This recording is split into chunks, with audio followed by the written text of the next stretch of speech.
Hey, it's Benji Cole, son of Al Cole from CBS Radio, welcoming you to another edition of People of Distinction, the talk that gives an in-depth view of some of the most dynamic, intelligent, and successful people on the planet. Run to our website, peopleofdistinction.org, for more info, or you can email me directly at benji@alcoleenterprises.com. And on the line with us today, we have Michaelandre McCoy. We'll be discussing his fantastic book, Ending Eden, The Pending Fate of Humanity. Available at Amazon and Barnes & Noble. But listen, guys, do yourself a favor. Of course, the purchasing of the book has to be done through Amazon and Barnes & Noble. But if you want to gather everything that Michaelandre has to offer, visit his Facebook page. Okay, now it's under a group name, so it's Alien Insights Group. And that's on Facebook. This way you can actually interact with Michaelandre. You can send him questions, and he will have conversations with his readers on there. So make sure you're checking out his Facebook page, Alien Insights Group. And I will say, Michaelandre was brought to our network, People of Distinction, today by some of the best movers in the business. Author, Reputation Press Publishing. So if you have a book that you'd like moved, move it through ARP. You can find them at authorreputationpress.com. And guys, listen, this is such a pleasure for me, as I'm sure it's going to be for you and everybody else involved. His book that we're discussing today, Ending Eden.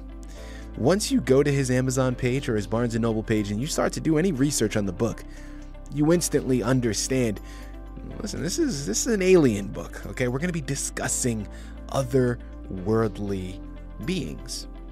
Now, for me, I've always been an avid believer in this. I've always had so much interest around aliens. And, you know, Michaelandre and I were talking on the pre-screening call, and listen, I told him, just statistically, with the thousands upon thousands of galaxies that are out there, with the millions upon millions of planets that are out there, I find it very difficult to believe that we are the only planet with human-like beings on them, right?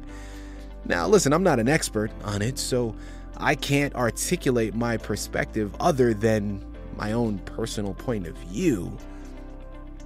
But I think when you really start to do the research and you start to look into it, I don't know, it gets very difficult to answer that question on why we are the only planet that was lucky enough to develop human life. I just don't believe it. And listen, Michaelandre is also along those same lines in his belief, which really led him to creating this book. Now, it's a fictional narrative, but at the end of the day, one of the underlying messages to really be pulled from it is A, first and foremost, we're not alone. And B, this book is going to give you an alternate view of our history. Now, that doesn't necessarily mean that one view is right and the other view is wrong. It's just going to give you a different perspective. And then at the end of the day, you can make your own decision. So without further ado, we have Michaelandre here on the line. Michaelandre, first and foremost, thank you so much for being a guest with us today on People of Distinction. How are you? It's a pleasure. Pleasure being here. Absolutely. Well, listen, the pleasure is all ours. We're very much looking forward to this. You know I'm looking forward to this. I mean, I am just, my mouth is salivating, just waiting to get into this. Now, before we jump into the book, let's hold off slightly. Start by telling our listening audience a little bit more about yourself. Okay, I grew up in the San Fernando Valley, over the hill from Hollywood in California, so I'm a Valley boy. Had a close encounter of the fifth kind many years ago, over 40 years ago. And I was given some information. I don't expect you to believe it. I'm a bigger skeptic than you are.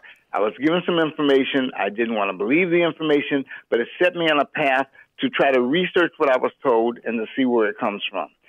I'm going to tell you, I wrote a first book, and the book was named The Anti-Truth, okay?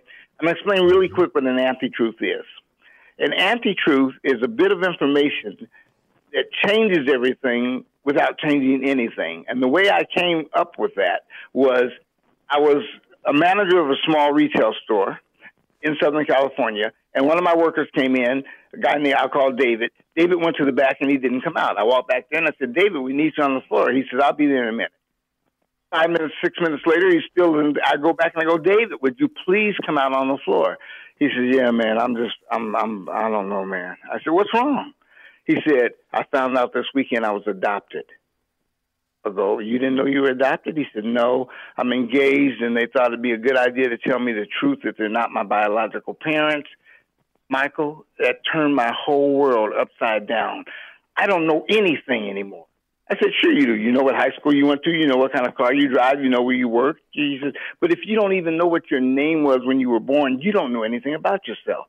I said, well, yeah. He said, no, I don't. This tore my whole world up. But it explained 100 different things. I said, like what, David? He said, like when I walked in the room when there's a family gathering, sometimes they'd all go quiet. And I couldn't understand it. They paid for my sister to go to college, but they wouldn't pay for me. They made me work my way through college. Michael, there's 100 different little things that happened that made no sense until I heard one single sentence, you were adopted. And all of a sudden, clarity happened. That's what happened to me on a different level, okay? I was given some information. The main information from the first book, I'll go ahead and, as a spoiler, and tell you, human beings, what we're calling modern humans, did not originate on the earth. Now, of course, I think that's insane because I was told my entire life we evolved here. We evolved from apes. And then I was told later, no, the scientists today are saying we did not evolve from apes. And I go, that's why they can't find the missing link anywhere. But I started doing research and I came up with some questions I had to ask myself. Wait a second, if we evolved on this planet, why are we the only thing walking around that's not covered with hair? All the apes have hair. We don't. Why are we naked? What other animal on the face of the planet has to wear clothing and skins of other animals? They don't do that. What other animal cooks its food? What other animal speaks various languages? What other reads and writes? Something's wrong with us. What other animals on this planet build buildings? Okay? We literally build buildings. We do artwork. Nothing else on the planet does. Even the more intelligent species besides ourselves, they don't do that. So I'm listening to what he told me, and I'm going, no. This is crazy. But then I started looking at what I did believe. What I did believe was talking snakes. What I did believe in was Noah's Ark, where the kangaroos apparently swam across the ocean to get on the ark. What I did believe that nobody else on earth was smart enough to just jump on their fishing boat with their family and survive the flood. What I did believe is the flood was 4,500 years ago, but that somehow Noah and his 3 sons gave birth to black Africans, Chinese people, Asians, Norwegian people with blonde hair, blue-eyed. Okay, something's wrong with this story. That didn't all come from one family. So I started saying, maybe what I was told might have some credence here. Then they started telling me things, human beings crossed the ice bridge, the Beringer Bridge, and they came down and they kept walking down to South America. And that happened, they got there about 2,000 years ago, except that now, somehow in the last 20 years, we found out there were settlements there 5,000 years ago. That the Sphinx wasn't built 2,500 years ago. It may be 10 to 12,000 years old. All of this information we've been giving you for your entire life is wrong. I go, okay. Apparently, I was lied to. But it's not a lie if they don't know they're lying. They make things up when they don't know the truth. My book says, here's what's going to happen. I'm going to highlight all these areas that I've been researching for over 40 years. Get the book, look at it, and the topics that interest you, look them up. But I'm going to give you names. I'm going to give you dates. I'm going to give you places, something that nobody gave me back in the day. I love Ancient Aliens. I love it, okay? I haven't read the books, but Von Daniken and Sitchin's books apparently are excellent. I haven't read them. I did not want them to skew the information I was finding out or what I was told. So I didn't delve into them in depth. But there's so much of their influence out there that I can honor their tutelage and their information. And guess what? The information I'm giving you doesn't refute their information. It just tweaks it so that it looks a little different from a different perspective. Mm-hmm. Very quickly before I stop this, I said to myself, but Michael, are you sure you want to say you believe in aliens? Well, you met some, but okay. And I said, but I've always believed in aliens. What do you mean? An angel wasn't born on this planet. That means an angel is an alien. Oh, yeah, right? You believed in God. I'm an agnostic now. God wasn't born on this planet. God is an alien. But there's something else that came from that. As I delved into the information I was learning, I said, wait a second. They said that angels made it with human beings. Wait a second. I'm looking at Hinduism and Shiva and Vishnu and all of it, and they're telling me that those gods made it with human beings. Obatala and Yoruba and Ethiopia. I'm going all over the world, and American Indians said they came down, taught us agriculture, and they made it with us. And I'm going, wait a second.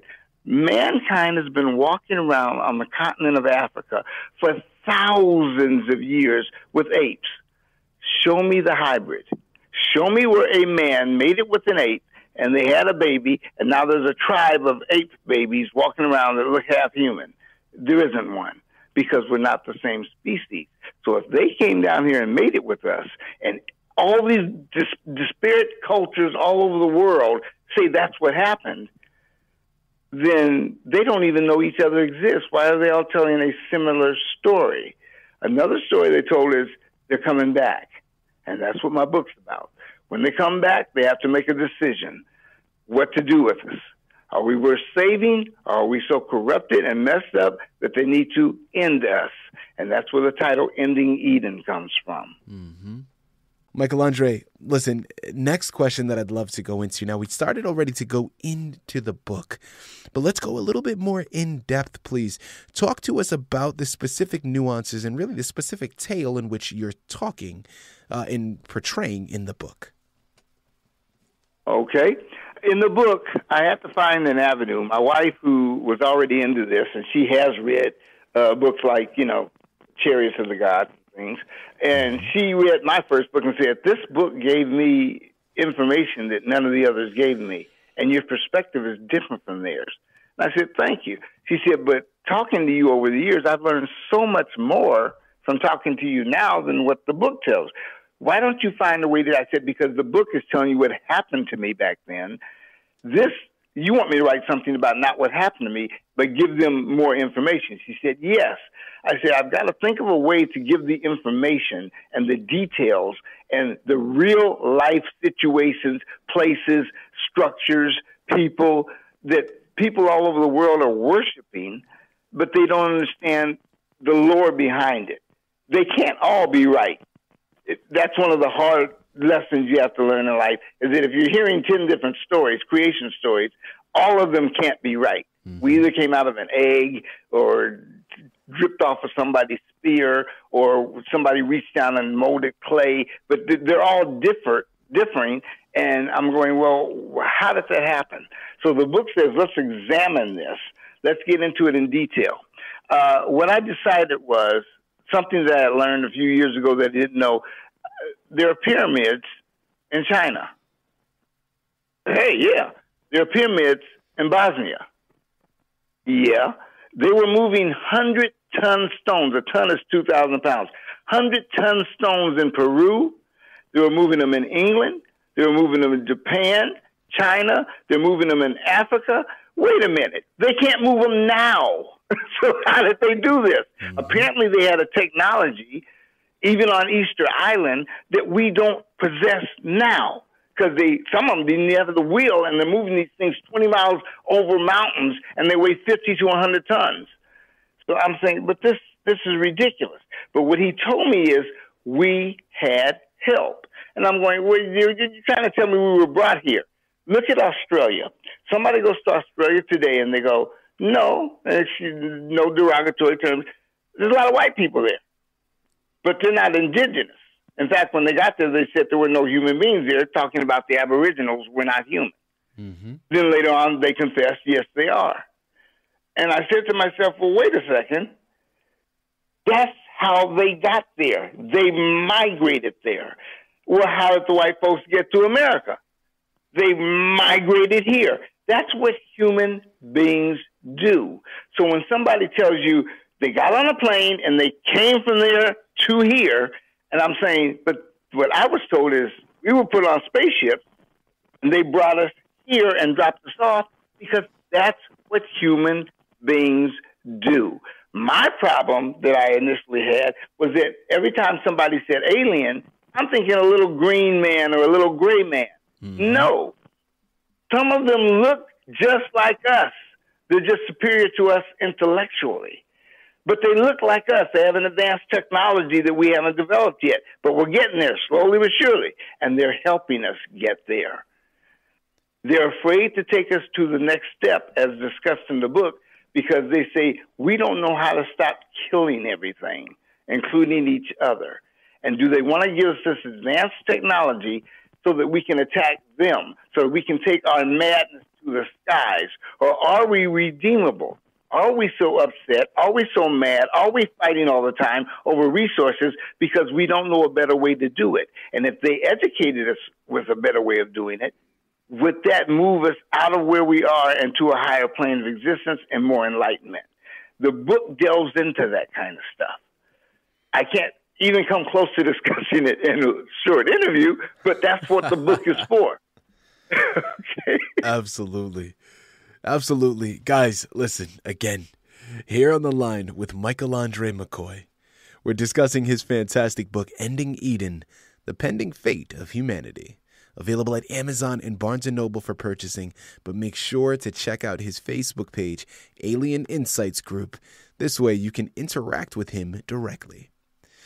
Michaelandre, again, this is all fantastic. I'm curious, articulate to our listening audience, in addition to your experiences, what type of research did you do in preparation for this book? Okay. Fair question. Based on what I was told that I didn't want to believe, but couldn't really dispute it, I said, let me look into this. Well, looking into it 40 years ago was virtually impossible because there was virtually nothing out there except for the Roswell incident to even consider. However, this wonderful thing called the Internet sprung up, and over the last 25 years or so, it's grown. Today, you can do a search on anything, okay, and it will pop up with pages and pages about that anything on the Internet.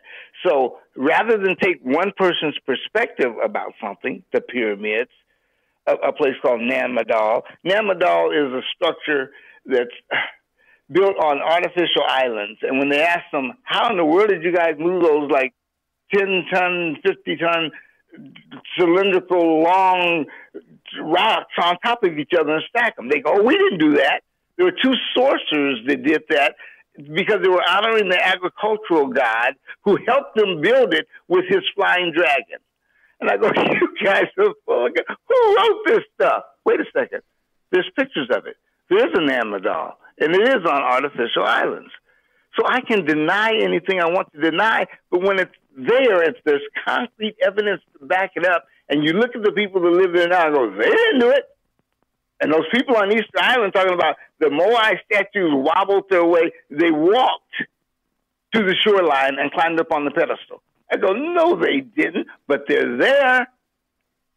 This is where the journey took me, okay? Mm-hmm. So doing the research and reading numerous sites and other accounts of it and trying to pull the truth out of the lore and the legend and the myth and make it make sense, that's what the book does. It says not only does it make sense, it makes more sense than anything you've been told in your life.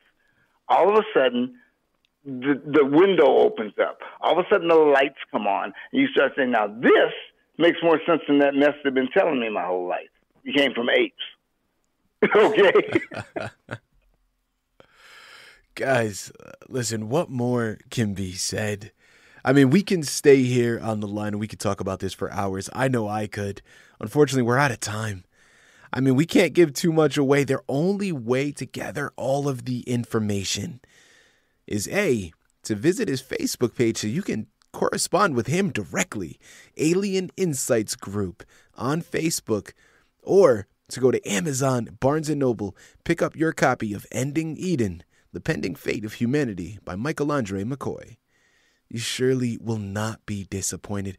I absolutely love this. Again, just the fact that this stuff is out there and you can't, again, you don't have to believe it. You don't want to believe it. That's totally fine. To each their own. I'm just looking for the evidence that can truly dispute it. Because if you're not able to offer that, are you actually able to say that it's false or that it's incorrect? Or are you just assuming? Or are you just speculating? Because then at the end of the day, well, that's really what we're all doing, is assuming things. Michaelandre, this is fantastic, man.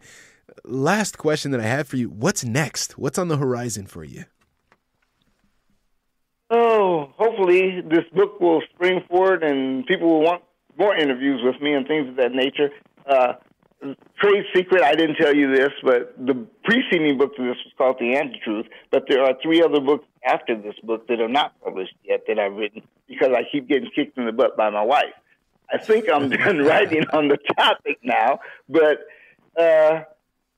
there's a lot to understand, and someday, whether I'm involved in it or not, it will be a movement that is taken seriously, and we just need to, as the guy said, if you don't know who you are, what do you know? And we don't know who we are. I'm trying to help us figure that out. There you have it. There you have it. Guys, in the meantime, question everything. Right? There's no harm in that. Question everything until you find the answer. It's fantastic. Let's grow, let's develop, let's educate ourselves. It starts with Ending Eden, The Pending Fate of Humanity by Michaelandre McCoy, available at Amazon and Barnes & Noble. Michaelandre, this has been an absolute pleasure. Thank you once again for being a guest with us today on People of Distinction. I have thoroughly enjoyed myself, sir.